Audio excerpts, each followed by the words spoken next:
SPAK lëshoi masa sigurie ndaj 8 personave në kuadër të një hetimi mbi disa tender të lidhur me Agjencinë Kombëtare të Shoqërisë së Informacionit, të cilët i akuzon për vepra penale të kryera si grup i strukturuar kriminal. Me urdhër të 2 prokurorëve të SPAK, drejtuesit në largim Altin Dumani si dhe Bledar Maksutit, vullosur edhe nga gjyqtarja Fiorella Davishi, u caktua masa arresti në burg për 2 biznesmenët, Ergjys Agasi si dhe Ermal Beshiraj. Asnjëri prej të dyve nuk u arrit të arrestohet nga policia, e cila kreu disa kontrolle përfshirë në banesat e tyre, siç është edhe kjo vilë në rezidencën Kodra e Diellit e Ermal Beshirajt.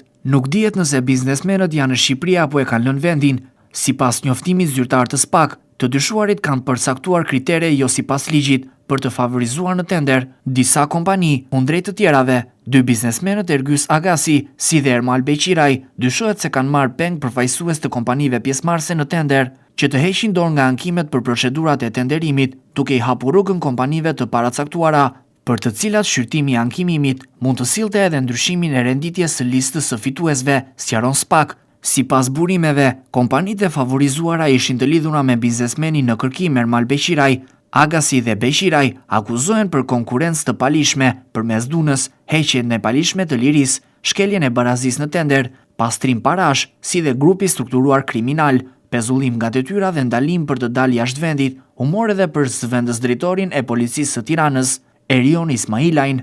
Ai akuzohet nga SPAK për konkurrencën e palishme nëpërmjet dhunës dhe grupi strukturuar kriminal. Mas arresti në shtëpi, u caktua edhe për drejtuesen e Akshit, Mirlinda Kaçanaj, si dhe nëndrejtoreshën e këtij institucioni, Hava Delibashi. Ndalimi jashtë vendit u kërkuar edhe për 3 administratorë të disa kompanive, të cilat, siç thotë edhe SPAK, kanë marrë pjesë formalisht në procedura tenderimi, kanë lëshuar fatura tatimore fiktive, si dhe kanë realizuar transaksione ndaj kompanive që nuk ishin pjesë e procesit të tenderimit. Administratorët Andis Papa, Gëzim Hoxha, si dhe Roger Sryta akuzohen për pastrim të parave dhe grupi strukturuar kriminal. Gjatë ditëve të fundit, hetuesit kanë bërë pyetje 25 zyrtar të Akshit, të cilët janë kryesisht antar të Komisionit të Vlerësimit të Ofertave dhe antar të Komisionit të Shqyrtimit të Ankesave.